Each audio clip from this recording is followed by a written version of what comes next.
Hello বন্ধুরা, welcome back to my channel. তোমরা সবাই কেমন আছো? আশা করি তোমরা সবাই খুব ভালো আছো।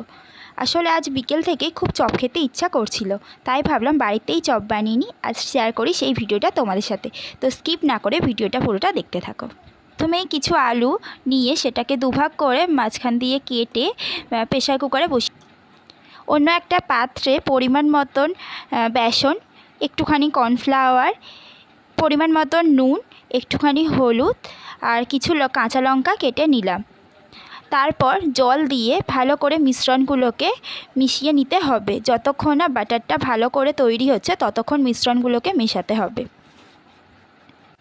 অন্যদিকে সিদ্ধ হয়ে যাওয়া আলুগুলো আমরা ভালো করে ছাড়িয়ে হাত দিয়ে মিশিয়ে নেব। তারপর কড়াইয়ে একটুখানি তেল দিয়ে আদা আর লঙ্কা দিয়ে ভালো করে তেলেতে মিশিয়ে নিতে হবে। তারপর আলুটা ম্যাশ করে রাখা আলুটা দিয়ে ভালো করে মশলার সাথে মিশিয়ে নিতে হবে। যতক্ষণ না ভালো করে মশলার সাথে মিশছে ততক্ষণ ভালো করে নাড়তে হবে। তারপর একটু জিরে গুঁড়ো আর ধনেপাতা দিয়ে ভালো করে আলুটা মিশিয়ে নামিয়ে নিতে হবে। আলুর পুরটা ঠান্ডা হয়ে গেলে নামিয়ে নিয়ে ভালো করে হাত দিয়ে মিশিয়ে নিতে হবে। তারপর চপের মতো ছোট ছোট বল করে সেগুলোকে ভালো করে ময়দা মাখিয়ে নিয়ে দুটো হাতে তালুর ওপর ফেলে চপের শেপ দিতে হবে।